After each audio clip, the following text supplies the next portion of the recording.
Papa t'a dit, papa de Tony comme Jésus-Christ. Dans le maintenant, nous me confions à Jésus qui a dit au monde. Dans le maintenant, nous avons ça dans les vies. Et quand on est au problème, on va porter du temps. Quand on est dehors, on a fait une science de l'émission du temps. Et voici pourquoi la puissance de la parole de Dieu. Comment on les dénoncer? On a des démons Dieu et maintenant on va faire des choses. Et Dieu n'a pas fait des rameaux. La puissance de la parole de Dieu. Mais pendant que nous avons pasteur de prophète de comité de combat de comité de mais le pot de si elle va il faut mal autant. Elle va il faut mal autant. Maman soit attention, maman pour toi. Elle a dormi pour ni si mon de bonachia. Pasteur tu maman pour toi. Elle a dormi pour présenter ton Dieu. Combat de toi maman pour toi. Et là, tu combats avec tous les vies, de n'a pas jamais. Mais avec la parole, quand on peut le pour. On a des voix qui mènent au métier. On va te voir sur famille, on a l'autre 2 heures de temps pour faire pour le dire. Mais quand c'est pour le voler, comme on pas attaquer, on a chassé, on a eu les bateaux à son famille, on a bien prié du temps. Et vous avez fait des personnes du temps sinon. Faut venir à faire une école française pour qu'on ait beaucoup de choses. Ils disent que nous faut venir sur notre part. L'école française pour mener à l'autre grand monde. Et allez là. Dans les dipos, aucun dipou, pour nous sommes au nom de toi. Pour ma soeur, l'école d'eau fine à part. Pour elle, on vient à y bagnon. Pour ça, on vient au nom de toi, Djebonu. Pour ça, on brico. Na Nito na nuku jidoto podo nukudu na nukuto mokedewe okoche etonso onuche nati emaso lekowati agba sigba ena to tada onuke nyetro ena do tada onuke nyetro na ayajewe inado tonso. Verset 11, effort. C'est une forme de ton nom. Chino Tiasi Tihui. La grâce est une fille Tiasi Tihui. Il y a des canons l'école. Il y a des canons l'école. Mawa, Webe, Toye. Il y a aussi un bon comme non dit. Et Léon, et le mot Chino, Bonoto, Bonomon, Monomo, Bonotosi, Mochemeon. Non les fois moitié à bas. Et non bleu doué les. Et non bleu doué c'est doué. Jésus Christ. Portons les belles même. Portons les belles même. Portons les belles même. À force de nous non. Doué de la photo à cinq photos. Ben on doit sauver. Mais de nous quitter. Mais de nous calmer. Mais le pays est non bio ailleurs est tombé. Mais le coup trop non moins sous ça met en couloir. Au coup non. Mais le toc en caca non préhoma. Mais le toc en caca non yiko. Mais le toc en caca non chia. Et ça le caca non moria. Mais le toc en caca soupe nonia.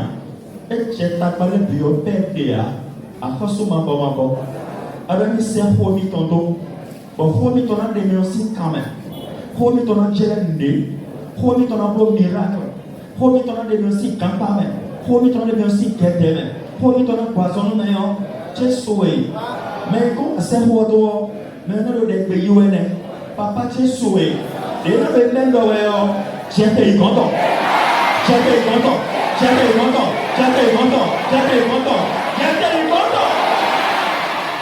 Papa t'a dit caca de donc il convient de Jésus-Christ.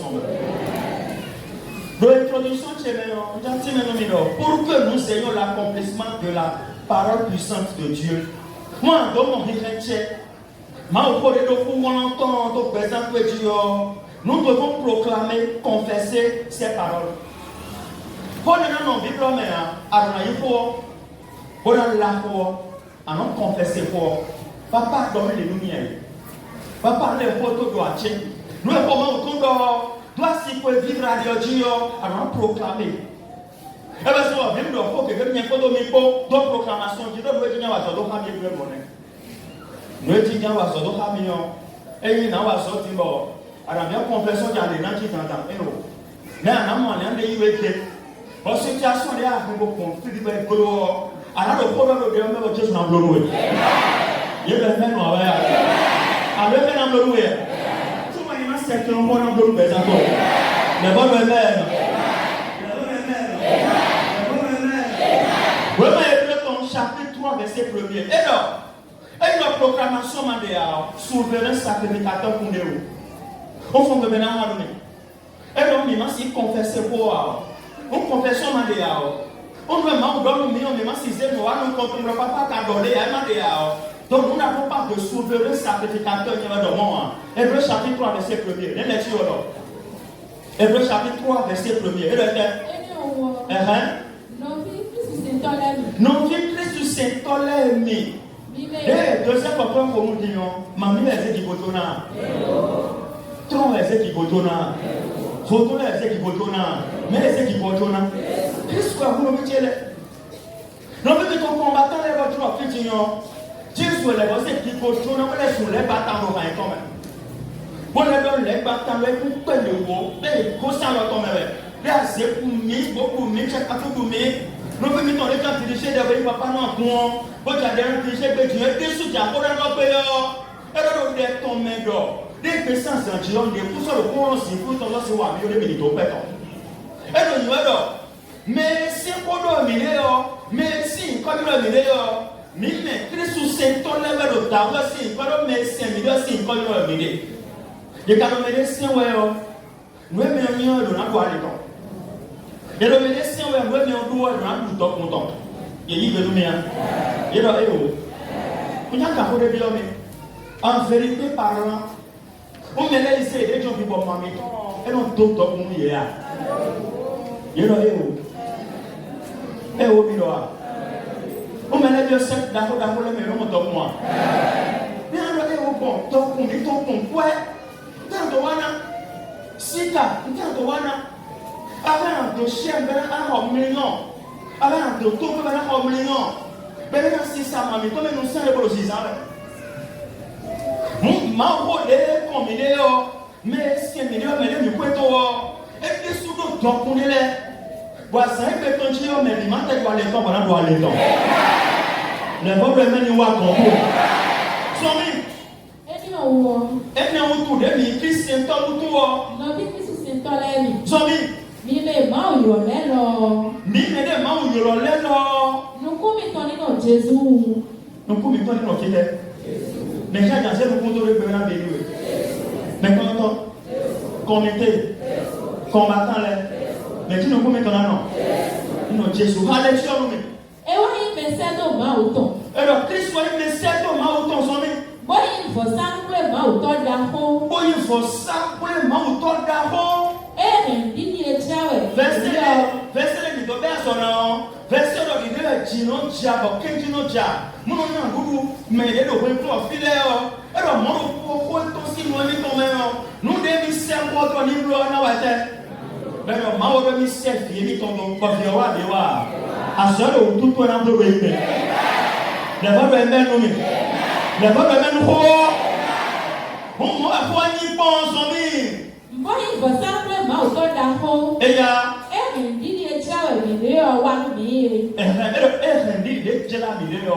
donc nous devons proclamer ça. Nous devons proclamer ce que nous croyons. Nous devons puissance de voilà proclamation et son voilà comment nous tombe les séminaires nous m'avons droit papa nous avons bloqué pour nous monter le tête dans les sons pour moi et j'ai gagné à votre frère moi introduction que nous vivons nous mieux moi personne dans Dieu on doit lancer autorité pour autant on doit libérer autorité pour autant c'est au point d'autre c'est au commerce c'est au ministère c'est au don de la Robert Cocour nous devons Cocour pour que nous voyons complètement autorité si nous disons les robots. Dès que nous réveillons le coup maintenant. Mais non, nous pouvons révéler maintenant maintenant ouverture. Et nous pouvons faire casser ticket. Bon, on va faire la compromis. Bon, on va faire le quota dans le cannabis zone. Bon, on va faire le quota dans le dessassin terrain du web. Bon, on va faire le quota dans la Java Saint-Seigneur. Et c'est vraiment. Et il veut nous bien. Mais nous faisons le poste Saint-Seigneur Jésus. Il dit que nous alors que quand on a 14 ans, on fait quoi on ne va pas continuer. On est tombé comment on tombe Java, c'est tellement zinzin. Bon, c'est un peu 10 ans, dans l'évité tellement. Nous n'avons pas obligé à checker par les mains et transmettre à checker par nos pasteurs.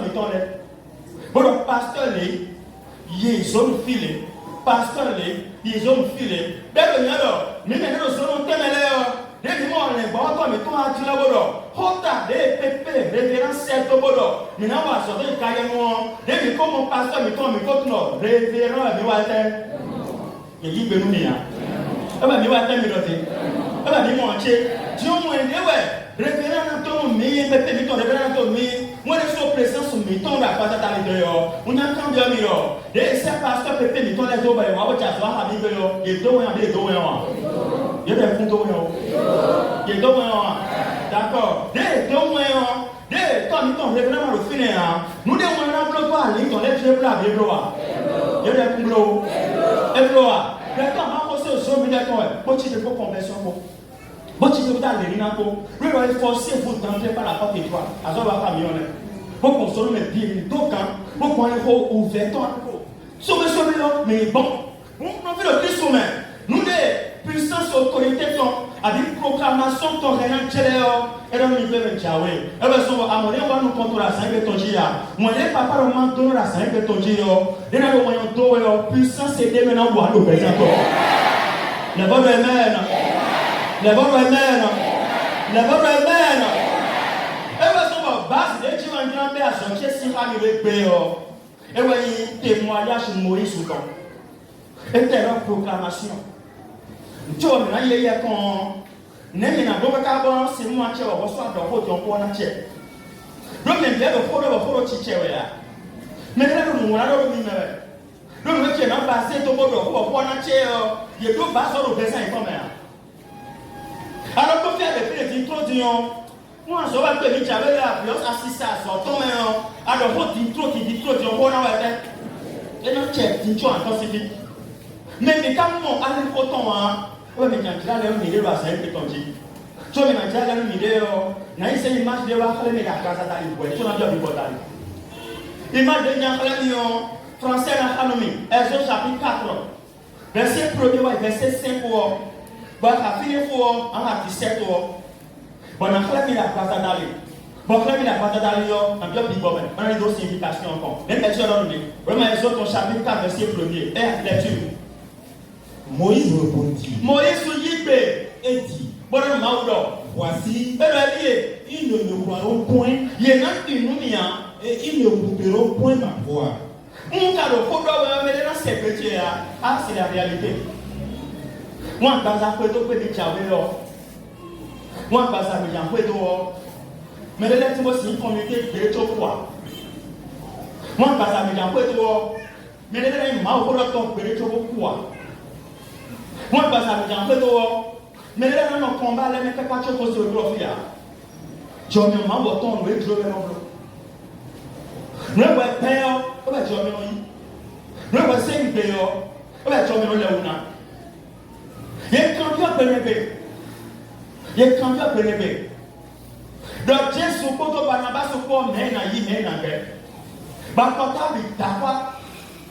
Pour le milieu Barnabas. Mais quand Jésus Christ est, Mino mimo a été présenté pour l'antenne mais dans cette wana. Pourquoi ils n'ont pas mon robi qu'elle doit s'appliquer. Nous pour les bana pétole on est. Nous y en a nous choisi. Nous y en a ouais midéléo. Nous choisi le président mi tombe. Nous n'a que le président mi tombe wo. Jésus kawaso mon fine. Boto di déclarer condamnation de mes personnes de l'union Timachio et les libérer des faux weapons. Alors, tu vois, pour les 14 siècles, tu as un peu d'autres témitons. Bon, que Christ, beaucoup d'autres témitons, il y a un sirop, il y a un million, il y a un peu appelé pont, et pas qu'un pont, et il y a un pont, et c'est ma pont, prison, et non, caca, beaucoup de prison, va vous s'habiller. Ben, il va cailler Jésus Christ ou pas. Vous savez, mais le coup d'Alice, mais le coup d'Amion, bon, mais il y a plus de fini. Bon, mais on dit, on me maintient sur nos étions. Mais on peut faire le sation dit. Et tu as pipé dehors, et vous me connaissez. Bon, mais quand des propos dans ce soir, nous tournons aussi. Et tu es accommodé à Lyon. Moi, quand on a votre fille, moi, on a 30 ans à votre, moi, on a 50 ans à votre. Bon, on a un pasteur que les voix, on a un implantant que les voix, on a un comité que les voix. Ben, on a aussi financier, on tourne à 0 pour moi. Moi, je décide de mon pasteur ou pas le pasteur des têtes. Et si dans mon implantant ou pas le implantant des têtes. Et si dans mon comité, mais comité des têtes. Bon, voilà le monde, million de dimanches, si on parle autour de toi. À 30 ans, à 50 ans. Après 15 ans, après 25 ans, bon, il y a un ton de petit, des lacs pour tchatouer, pour défouer, pour se foutre, parce que c'est les meilleurs moyens. Pour toi, il y a des photos de plantes, il y a des photos de pasteurs, il y a des photos de comité, il y a des photos de filles, et le cycle, c'est les siennes autour. Ben, la première, mais il y a des photos et n'a pas. Bon, il y a un chialo, et puis, on est quand plus prévu. Mais nous continuons dans le corps, mes filles. Moi, je n'aime pas pour les cas de plusieurs fois. Ne voyez des gens pas aller où à soi. Est-ce qu'on a besoin de louer? Avec ses gloires. Est-ce qu'on a besoin de louer? Est-ce qu'on a besoin de louer? Dis-donc demain. Tu as encore si fort, tu as mis la bière de papa qui a besoin de baisser en toi. Et bien, Moïse, il va nous demander, il y a ce nous dit. Nous avons besoin de le temps, c'est temps, il y a il y a un job de temps, et comment on est vraiment ouette, il y a aussi dîner. On nous dit à nous, on va m'envoyer. On a le fort au conduit. Nous avons eu les puissances en Dieu. Ben, nous devons compléter là. On a peut-être le fort dans nos vies, tu es menacé quand on a Dieu bébé. Les bonnes remènes. Les bonnes remènes. Les bonnes remènes. Yes, il nous a droit pour la route. À mon avis, quoi, on est en a péché au bébé. Les bonnes remènes. Et là, il y a le fort de ton bébé. Et là, il y a besoin de ton bébé. Mais ils diront, l'Éternel n'était point apparu. L'Éternel lui dit, qu'y a-t-il dans ta main? Il répondit, une verge. L'Éternel dit, jette-la par terre. Il la jeta par terre et elle devint un serpent. Moïse priait devant lui.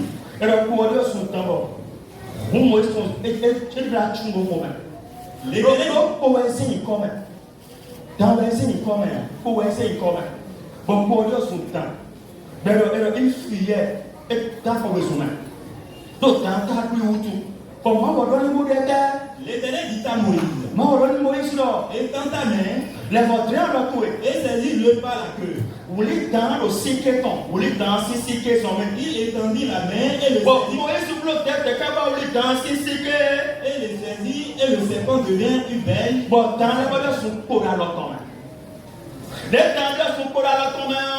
Verset 17, va avec ton bâton. Bon, quand on il se met peut-être de quoi? Donc, il faut me dire Moïse dans moi. Donc, il est mes soucis pour qu'à souvent de le connaître. Il est mes soucis là. Donc, il faut de le connaître. Il dit, on a Moïse ou quoi? Bon, puissance pour ton sultan, d'abord dans ton main. On a quand même l'union de béton, il s'est le béton là, on a mis des sous quoi. N'importe où. N'importe où. Mais c'est pour ton salaire, mais c'est chez Claude. Pour y entendre. Mais pour toi, c'est la caméra. Mais pour toi, c'est pour ton là. Mais je vais le finir. Donc, ma blague, ma médaille, non, c'est bien ou pédé. Portable, j'ai mis non. Soit il y a des dans le bain. Attends, tu t'y l'as dit. Avant, Bible, mais ton non, pédé. Mais je vais te dire, mais tu dis, comme Thomas pour lui. Mais la Bible est tombée. Mais la Bible est tombée. Nous ne mettons pas de manière là. Nous ne mettons pas portable là. Mais nous déplacer pour Bible et ton là. Bah, on va faire du trop, tu fais qu'à carré. Vous voyez ça, l'autre carré. Nous disons pour le temps, on est dans le temps. Bẹ́sẹ̀ pé ló lọ́dẹ àṣẹdá kan níbi ọ̀pẹ̀ tó yìí. Ńlọdẹ fọ́mìnẹ́lẹ́ níbi ọ̀pẹ̀ tó yìí. Ńlọdẹ fọ́mìnẹ́lẹ́ níbi ọ̀pẹ̀ tó yìí. Níbi àsọ̀pẹ̀ tó yìí. Níbi àjọ tó yìí. Níbi àtọ̀gbọ̀ tó yìí. Níbi ọ̀fìnkó tó yìí. Níbi ọ̀kànjọ tó yìí. Níbi àlejò tó yìí. Ìfọ̀n dédé mẹ́rán. Ìfọ̀n tó pẹ̀sẹ̀ tó yìí. Ìwọ jíjọ yìí. Lẹ́kọ̀ọ́ wọn fẹ̀ nínú tán.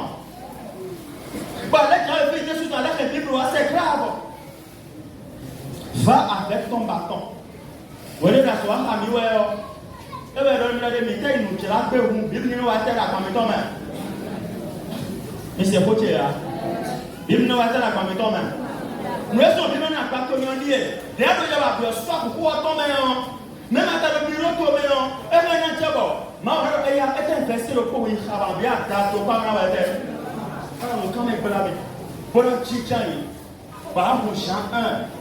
Au commencement était ma parole. Je vais faire le tour pour me faire. Je vais faire un bloc pour me voir. Mais il y a un soutien pour me tout au présent. Pendant pour des tétis, parce que les poignons, à la pièce au présent, les gars des poignons, à la pièce au présent, les gars qui ont dit que vous me faites vibrer. Bon, pourtant, quelqu'un a l'autre même. Pourtant, on a besoin que c'est ton amour. Alors, il faut s'en mettre soit derrière le fond. Pourtant, on a le fond. Pourtant, on a l'autre cas, on a le pas mon mari d'ailleurs. Les personnes qui ont une vie en commun. Les personnes qui ont une vie en commun, elles ont un bon. Attirer 7 ans pour apporter la parole. Maman, nous voyons, il faut puissance, les naouéos, il faut puissance encore. Et vous savez, oui, mais le péché, c'est la Bible est mon bâton, la Bible est ton bâton. Et je peux faire tout ce que Dieu me demande. Nous demandons, mais en boulot, on n'a pas pour Dieu, mais dans cette ballon, puis dans pour quand il faut monter, allez, pour moi, on dit besoin de tomber, et n'a pas là. Des deux bâtons, Moïse, ou ton, et bien, pour nous, moi, pour moi, ou ton, c'est ton l'air, moi, ma compréhension de pour moi, ou ton, mais là, il y a pour moi, il y a. Attends, vraiment, de compréhension pour toi. On n'est pas fait compréhension pour ton doigt. Alors, on peut se faire ça, pour que c'est bon. Parce que c'est pour les boulots. Il veut aller à une le roman autant qu'on. Des allégiton, on quand même temps, sauf quand même temps. Ben, regardez, des wani d'appel, et m'entourer. Des m'entourer, des médois, il a d'appel, et il y a ces membres et comprend. Et mon coup, nous décidons, nous débattons là, c'est un peu ton choix, nous décidons, nous décidons, nous décidons, maman nous compte à Wesson. Après 10 ans, l'union de 5 ans, ma plus beaucoup à Pagan. Alors 15 ans, on donne n'importe quoi. Alors, quand les gens piquent, moi aussi, si là, on déboire. Pour qu'à la bombe, effectivement, pour être Dieu. Bon, peut-être 3 mois, peut-être 2 mois, peut-être 1 an. Pour qu'on peut témoignage de personnes comme le pouvoir qui n'est pas tia quand même. On met sur le téléméton. D'ailleurs, on pose les cas de compréhension pour toi. Mais de compréhension pour ton l'air. Il y a un ensemble qui est le roi méant. Vraiment, chapitre 33, verset 6, le roi par la de nous. Bon, bah, il va me donner un coup de pour. Bon, tu vois, nous, les pour la chasse, tu sais, mais là, il est tombé, on a entendu dans la joie. Bon, on va sortir, on a entendu les fous, on a bien proclamation des femmes. N'a pas de présent, mais on dit. Bon, le don de l'air, moi, dans les pays, il y a pas de délipo. Alors, on dit, moi, le costume, on va bien, mais ça.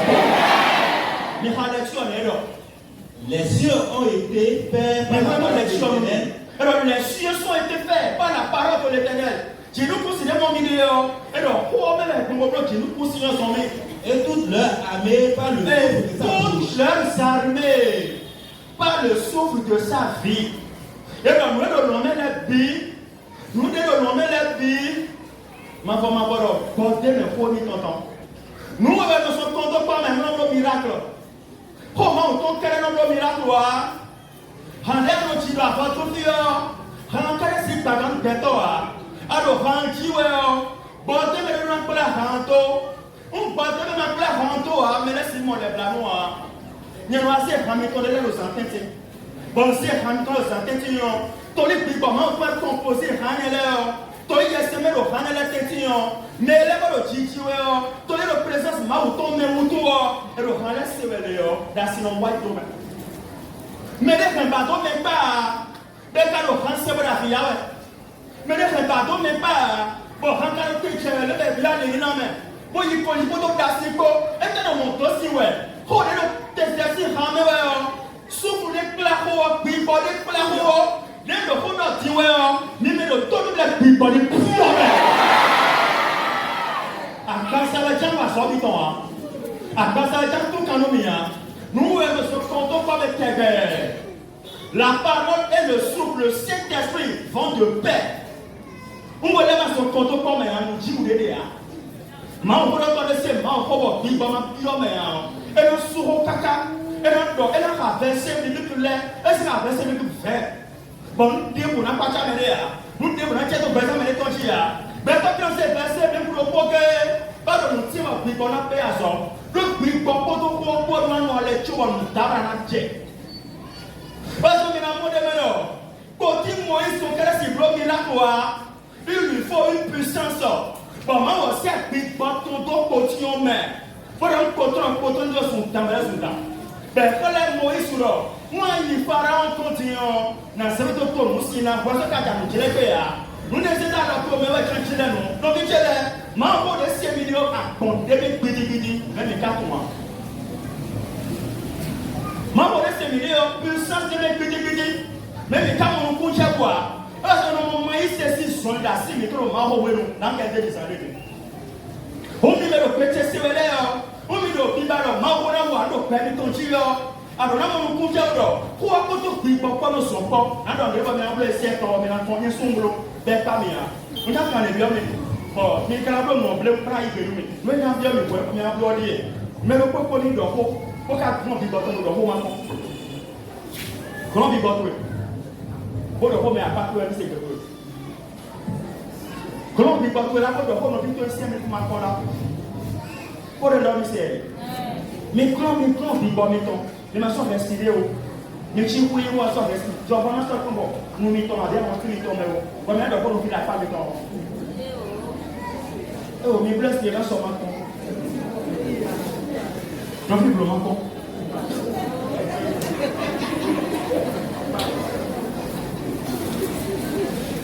Et pas mêler le boy. Mais même tout le monde comme le boy. Mon recours, moi aussi le recours, puis bon, mais voir. Jésus Christ nous puis bon, mais voir. Tu vois, moi, on a le recours, puis bon, on a la photo. L'Esprit de Dieu doit accompagner la parole divine. À chaque fois que Dieu veut parler, sa parole s'accompagne de son souffle. Quoi que tu portes comme son compte commun. Bon, Pierre chapitre 3, verset 7 et 7. Et il y a le noir ton nom. Et donc, comment on a créé. Et donc, comment on a créé. Et donc, comment on même tient l'existence à quoi on a créé. Oui, mais le petit c'est moi, je suis trop bouché, trop bouché, avec des photos pour le romain. Moi, je vais créer des volumes. Il faut que c'est vrai. Papa, mais dans le pot de Kunda, grâce à Punchi, vous voyez le projet du salut perdu maintenant. Ben, tu as savoir que tu as tellement de problèmes, il faut que c'est témoignage. Bon, fois qu'on est pelé, ben, l'échographie de notre prière, et le coup, ça, c'est non père. Le fois, pelé, non, mais le Christ humain. Mais quand tu vas jouer, et le petit timeur, Jésus sait où ça contrôle, il va dire, il faut aller déposer. Pas faire pour le finir, vous faites ici retourner. On dit que les personnes sont dit, nous ne pouvons pas le bétonner. Nous ne pouvons pas le faire. Mais il faut le faire, nous ne pouvons pas le faire. Nous ne pouvons pas le bétonner. Nous ne pouvons pas la passer à tout le monde. Nous ne pouvons pas la lire à tout le monde. Nous ne pouvons pas la on a créé nous. On a votre taille et l'on est. Ni ne même pas nous oiseaux. Ni ne même pas nous oiseaux. Pour la parole de Dieu crée. Et nous créons nous. Nous mettons la parole de Dieu fait subsister. Nous des pauvres, on a monté en pauvre. Et le pauvre a nous doté à nous on a joué. Maintenant, il fait le temps. Un créateur d'autres bêtes de Dieu. Tout ça n'a pour 18 heures, maintenant joué à nous, maintenant il doté. Il faut que tu en prennes. Il t'avait à quoi dire à nous doté. À Sida, tu as fait doté. À Soudia, tu as fait doté. D'accord, tu as beaucoup de village où il est. À c'est toi le village où il est. Pour les rétorts, mamie, le village où il est le plus réunion. Ben, ici, en temps, tu as là au 18 heures, maintenant, tu vas voir, on va mettre au thé, on va mettre au thé. On t'a comme là, moi, c'est toi avec quel collègue pour le voir à jouer là. On t'a comme à se jouer là. Mais là, on va t'enlever. Mais là, on va t'enlever. Mais là, on va mettre au thé. Pour le mettre au thé, c'est où à terre. Et si tu as comme là, on est sous on te pour le mettre à terre. Mais l'autonomie, nous devons permettre alors. On te permet ton et que ton soit papa de rôle. On nous devons les dessins à Dieu. Madame, si on te voit les sous, Tanabete, si on te voit les sous, Picoto, si on te voit les sous, Fidèle, non, au cassou, j'entends un sou, allez-nous un sou, nous tous un sou. Il y a un des têtes à sou, notre allée nous canjome, notre cambata, nous servons au pétando, donc nous sommes au pétomèle, par le foufou est bon, à déposer dossier en power. A dire on est à Bonoso, à y finir pour faire un chien, et le rôle de Pétué, on y quand Dieu son domaine. On y roule. On y roule. On y roule. Dès que les rôles de mon maison sont tombés, il y a beaucoup de gens. Il y a quoi qui est tombé? Il y a quoi qui est tombé? Il y a quoi qui est tombé? Il y a quoi qui est tombé? Il y a quoi qui est tombé? Nous attendons les rôles de alors, pour nous détruire, pour nous détruire dans mon verset de Dieu dans mon.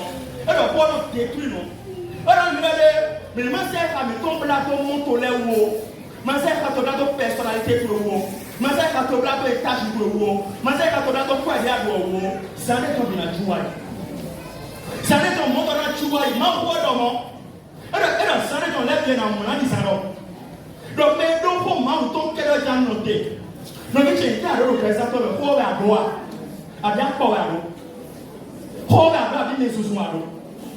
Paul à droite, il y a 10 ans à l'eau. Paul à droite, il est tombé à l'eau. Il est à l'opérateur. Et puis, annonçant le point de vue, mais pas quoi sous toi. Le monde est là, c'est de l'abondance du cœur que la bouche parle. Nous sommes on pourrait penser qu'un peu à ce qui est sorti dans le monde. Avec un token, nous sommes tout le temps. Et puis, après le premier, nous sommes tombés. Nous sommes là, on va faire un fond de béa. On va faire un béa. Mais le temps que nous sommes mais quand on a été brûlé pour Dieu, pour autre, on a foi, ça va pas la tirer. On doit faire une vie, mais il faut donner le domaine. Bon, mais il faut carton de tu vois. Si tu as mis ton de tu vois, c'est qu'il y a le domaine. Bon, attendez, papa n'a pas de mot. La voix de même papa dit c'est que tu sais. Nous entendons comment on tourne un problème, nous entendons la parole de Dieu, comment on tourne sacré, qui est de Dieu. Le papa nous lève, le papa qu'on cache en répondant au bain. Papa il cache nos CV à toucher. Comment on crée nous de l'envoi? Et nous créons nous d'après le présent maintenant. Le papa est, on va on va sortir les barres. Mais tiens, comment on compenser? Nous mettons comment on tourne fenêtre d'autres. Le matin d'autres, tout juste un malheur et tout est fini. Martin, nous pouvons comprendre le témoignage même. Voilà, mais le dernier que nous avons requête. Alors maintenant, nous faut les ramener. Nous allons dans ces blancs TV. Alors nous filons. Nous voyons les cas pour les bois, mon petit con, on va faire mon cœur. À nous quand on dit que God j'ai entendu j'ai des gars. Maou et béni wea. Akili wea. Et béni wea. Sinon nous regardons en violon, alors papa nous dit à Nami la vidéo la vidéo qui la tête. Nous les timena pour des tous les versions nous le timena fait d'autres qui ont fait notre dialogue, mais dit, eh ouais, les grands, on va faire le faux. Pour le gars, il faut faire. Bon, parce qu'on peut faire, il faut. Pour y enterrement. Enterrement, ouais, j'ai. Pour j'avais, ma pour l'en envoyer. Mais quand les gens vont tomber, et mon chien va le faux pour aimer le fond. Parce que mon chien va le faux pour aimer. Eh ouais, quand on est plein de soins qui ont et des femmes. Et on est bon. Mais le coup, il y a ce domaine. Mais quand tu vas pas prier, comme un fils de l'eau, tu vas pas les pieds de l'eau. Mais le coup, c'est fini.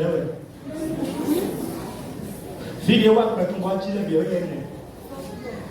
Bon, pour être le coudron pas, il y a le clôture, il y a le rentobo.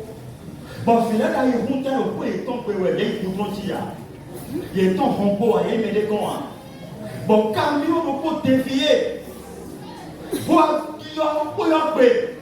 Bon, finalement, il y a un montant de camion, il y a un kilo, il y a un toit, il y a un rentre, il y a un kilo. Bon, finalement, il y a un coup, c'est. Maintenant, il y a un doté. Mais le politique, quand le papa a un soutien doté, un soutien doté, un pitié doté, un sortier doté, un passatier doté, un litontier doté, un windotier doté, un groupe qui est doté, un planton qui est doté, un pasteur qui est doté, un comité qui est doté. Mais le politique pour le dominer. Vous n'avez pas papa dit à mais demain, vous n'avez pas parlé de les règles de ta vie, et ma règle de ta vie, il va vous s'arrêter, mon amour.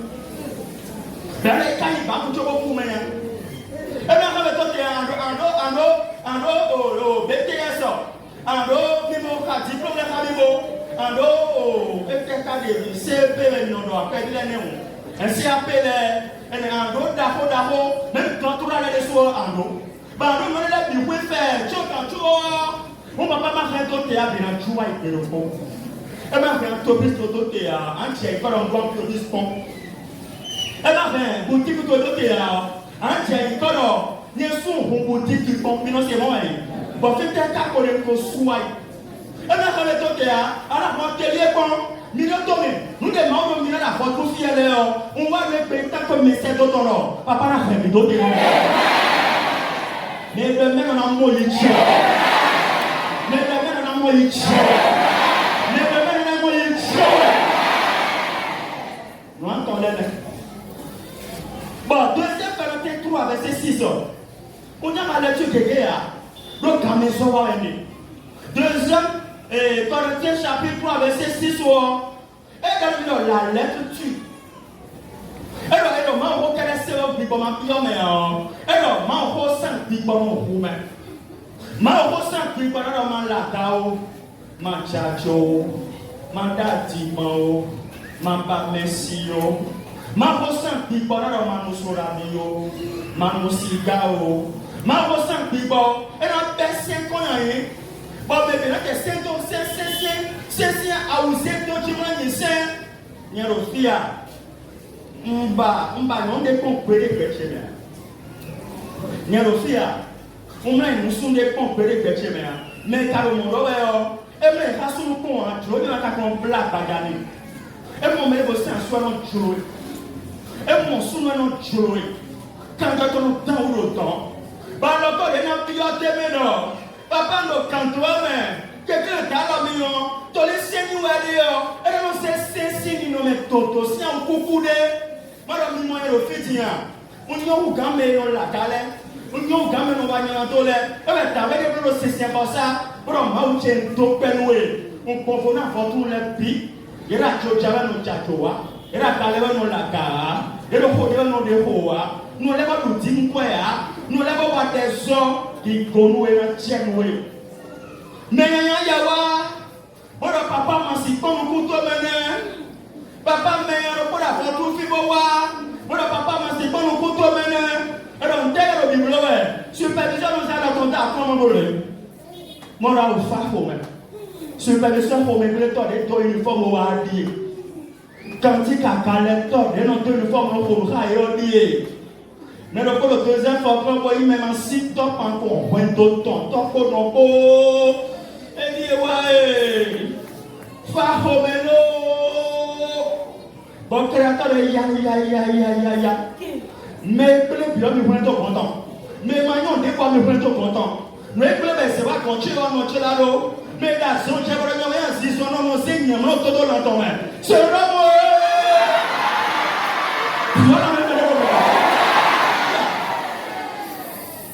Pour la soirée, le pétard au lumière.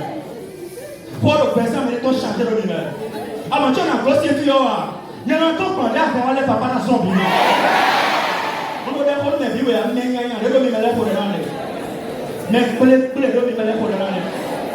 D'accord, quoi, il doit me mettre. D'accord, quoi, tu dois me mettre. D'accord, il ne faut pas t'attaquer. D'accord, on se met pas par là. Après, tu m'as connu, t'as commencé à sauver. À ton canji. Jésus! Jésus, mon sauvé à ton parcours.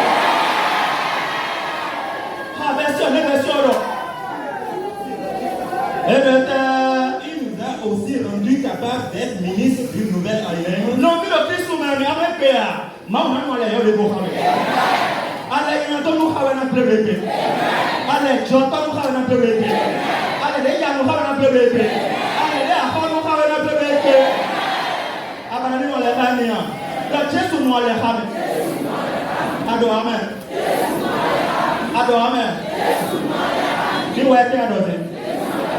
Ni mo le ha ko ete me. Donc quand tu as ko san cha to me. Ni do to mi a. Di le ko ra to yo. De ku le ko mu to chi to da ti ji ja me yo. De ku le ko mu to chi to re. Bo ye kunto da le kran to ho. Ba do ko to e we no to e mo bi o to wo me. Be hu bo wo kon kan jo to chi no. Ye hu ko ko kon kan jo to chi no. Non, il y a un peu de temps. Ati de jada na bule nwe, ati de jada nu konto e, ati de do gbogbo na nwe. Ono pe ti apata to me. Jesu e. Quand on fait des gens de ni mo le ko fora to permis ton jiwe o. Papa le permis ton dio we. Papa le permis ton dio we. Papa le permis ton dio we. Papa le permis ton dio we. Papa le permis ton dio we. Papa le permis ton dio we. Papa le permis ton dio we.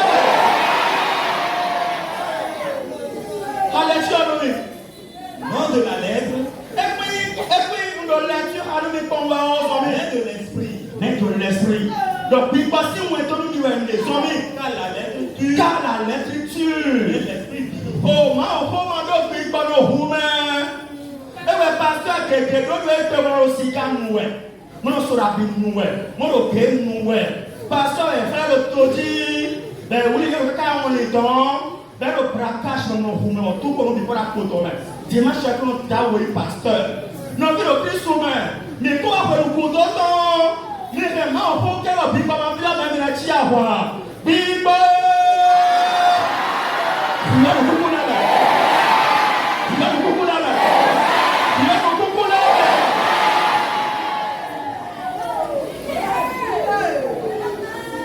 Nous attendons. Eh bien, il y a un ami avec Pélo. Bénédiction est béton, mais on va attendre. Bon, nous attendons, il y a un ami là. À cause de ça, va être faux de faux de chèque. Les voix de papa du oiseau. Maman, fille de quoi est l'entière? Et l'entière. Et la maman va mettre longtemps pour la soutenir sur le bébé noir. Il n'y a pas de chia d'autres pommes. Il n'y a pas ouvert d'autres pommes. Et à quoi ça les cavards continuent? Papa noir comme 1h du matin. 2h du matin. Nous nous devons bien nous faire. Papa ça tout bien l'eau. Non, mais volets si. Il nous vit à dernier. Il nous vit. Comment on est un pipo et de puissance. Et parce que papa a mis blague dans la tête. Et il est nous bien. Mais il n'a pas l'air de courir sa fille. Il y a pas de micro dans la à moins de payer un blanc. Et là, où est-ce que la vie a tombé dans le micro comme dans la tête? Nous ne pouvons pas nous louer en blanc. Nous ne pouvons pas louer en blanc. Nous ne pouvons pas louer en blanc. Nous ne pouvons pas louer en blanc. Nous ne pouvons pas louer en blanc. Maa nso atɔ di alili. Bɛbɛ dɛ. Maa nso atɔ dɔ maa fɔ o kɔn kɔn suku yɛ o. Maa se jalousie o. Bẹ́ẹ̀ni wọ́n bẹ tọ́ lẹ́kọ̀ọ́ ló pọ̀ tọ́jà tìta tí ọ tẹ́mi lọ́sẹ̀. Méjì dèbò. Ẹnu sí ẹ̀ bọ̀ àwọn.